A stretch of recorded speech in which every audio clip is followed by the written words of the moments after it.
Why seek asylum in the United States? I feel I belong here. 2 days in New York and I felt like a New Yorker. And I'm in love with an American woman.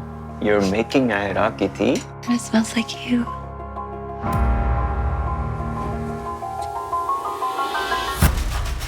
Hey, hi Adam, how are you doing, sir? Nice to speak to you. I'm good. Nice to speak to you too. Thank you for coming. Oh yeah, so thanks very much for the film as well. I just finished it this afternoon. I loved it to bits. It's so good. Um, for people who obviously don't know anything about the film, can you just briefly explain what your role is in the film and kind of your relationship with the other antagonists of the story, so that we can kind of put viewers into the perspective? Yes, for sure. I play the character of Ali. Ali. He's an Iraqi doctor who recently immigrated to the United States, and he's in love with Hadi.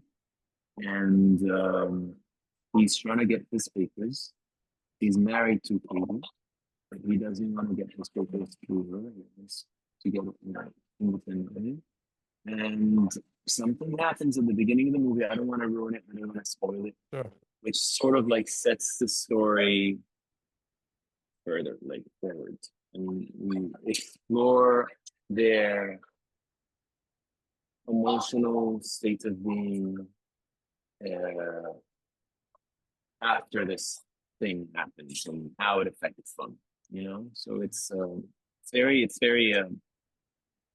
very humane story about two people who are trying to do the most normal thing, but they're not able to because of outside pressure.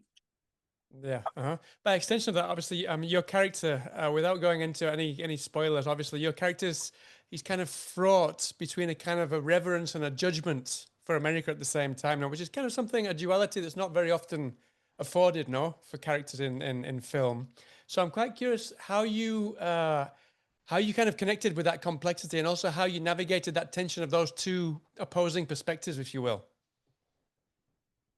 Yes, well, I'm an immigrant myself. I'm Palestinian. I immigrated to the United States 15 years ago, over 15 years ago. And I went through similar things that Ali went through, you know? It's when you move to a different country, you move with like so much hope and positivity. And you're like a sponge absorbing all the beautiful things that you see. You don't even want to see the negative, so you don't even acknowledge it when you know it's there. But now, but in retrospect, you look at your life and you're like, oh yeah, I went through what he went through. I still go through what Ali goes through as a Palestinian Arab brown man living in the white world. You know, so it resonated on a personal level. He resonated. And he struck me as the script in general is very honest and real and humane. And it wasn't very hard for me to connect as a human being with it, regardless of me as a Palestinian. And then coupled to that, Ali finds himself also caught between kind of past traumas and future hope, like we've just been talking about, these aspirations that he's got in this place that he wants to fit in. So I'm quite curious how you work with Oday, the director and co-writer, to kind of work together in a way that avoided kind of cliches and victimhood when you wanted to portray this internal tension, which was something that I really appreciated about the film. It didn't kind of go for any cliches or any kind of victimhood. Yes, it's so difficult to not do that. Thank you for asking this. It's a great question because I feel like we've had Oday and I had this conversation many times before we shot the film. That we don't want him to look like he's like for me and he's like passive, just letting things happen to him and feeling sorry for himself. So we were very adamant to not make him show that way. And I'm glad you're saying that you didn't see him. Picked up on it. Yeah. That light. I'm so glad to hear that. Yeah, there were multiple scenes where there were even tears, and Oday would be like, "No, I don't think he cries here." Like, he didn't want him to look like he's, you know, I don't want to say crybaby because tears are not wrong, but he didn't want to make him look like he's someone who let things happen and he's not taking his life trying as much as he can to be in control of what's going on. And it's difficult, and you see that it's difficult. Oh. I imagine, because I know that Jess came on later on. I mean, she also co-stars alongside you, but she's also a co-writer, and she came on later on. I imagine a lot of her input helped you also kind of see the other side. I mean, obviously, I'm sure you appreciate the other side before going into the project anyway, but I'm sure that she brought a lot more to the table to kind of help you navigate what we've just been talking about there. 100%. No, she was wonderful. We were very collaborative, and we would work things through together and the scenes, and yeah, amazing. Yeah, we were all bring our perspective, and it was all very. I think we were lucky to have all the people that work in this film, to be honest. Because some scenes are very. There's a lot of tension in some scenes. There are scenes that have tension between Ali and the father-in-law, so it was important to always ground it in something very humane. Definitely, yeah. At the same time, I can't not mention one of the co-writers, Avram Ludwig, passed away sadly. So I imagine there was a very heavy legacy that you felt going into the film. Is there anything specific that he brought to the project while he was still on the project that you think was very much kind of consciously on everyone's mind, that you wanted to make sure that legacy bled through the film to the audience? Anything specifically that jumps to mind? To be completely honest, I came pretty late in the process. Right. It was long after he passed away, and they worked the drafts, and I came at a very late stage. I think the draft that I read is the draft that we shot. Right. Yeah, so I don't know much about the process with him. But I'm also curious. Like I said, you said that you're glad that I picked up on the fact that you didn't come across kind of as a victim in this film. I'm quite curious as well. What kind of aspects of this film do you think, or you hope will resonate with audiences that maybe don't identify kind of directly with immigrant experience? What kind of things do you think they will empathize? Kind of broader themes, belonging, struggle, resilience. What kind of things were very much on yours and kind of the director and the writer's minds, thinking about more of a universal audience at the same time? I was just hoping that they would come out of the film feeling like they have experienced something real, and they were moved by a humane story. And for them to actually watch the film and maybe ask themselves, how can I be better to the other people who look different and sound different, come from different cultures?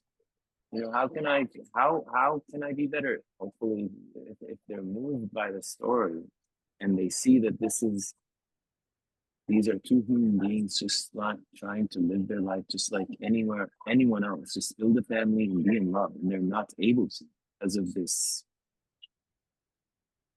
I always feel like there's something in between humane experience that comes in the way. It's like a package of bigotry and hate and preconceived ideas and all this bullshit. Sorry for the expression, but it's just like a lot of crap that comes in the way of us just being human beings and like seeing each other.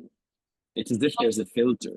Like we're wonderful in the back, and then this filter comes, like messes up everything, and it affects the experience after. Yeah. Like, do you know what I mean? Like, yeah, exactly. And it's like, and you see it in the film. You see that it's all messed. Like, this is he's a doctor. He just wants to live it.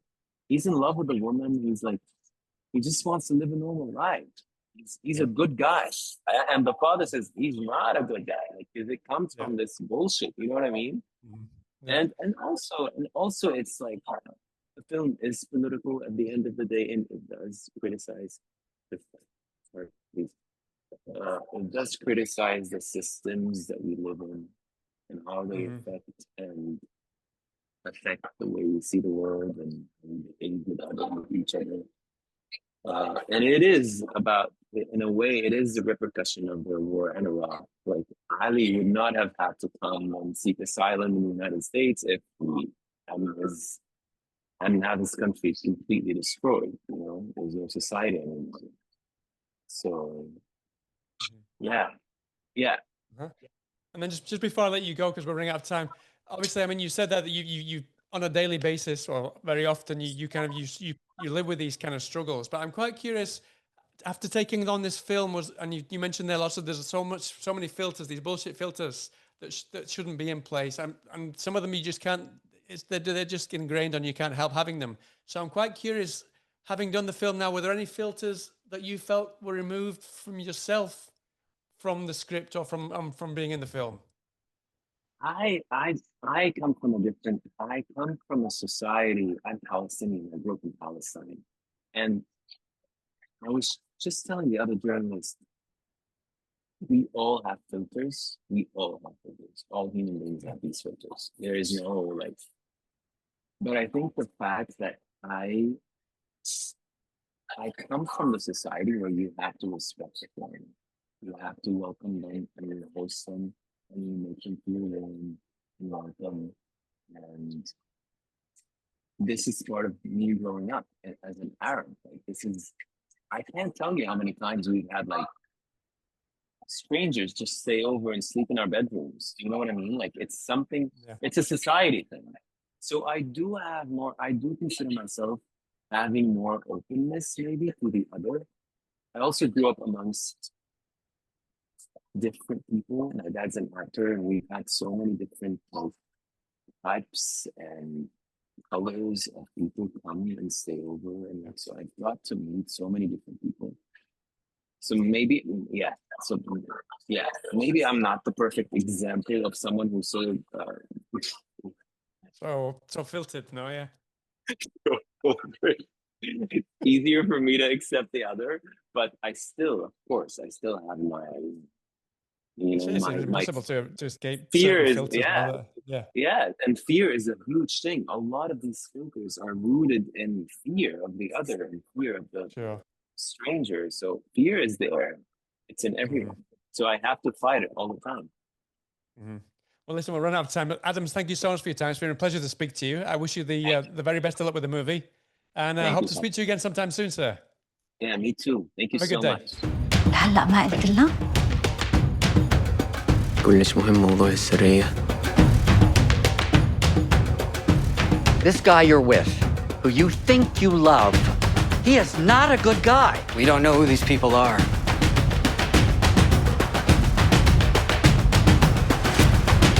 I'm scared. Did something happen?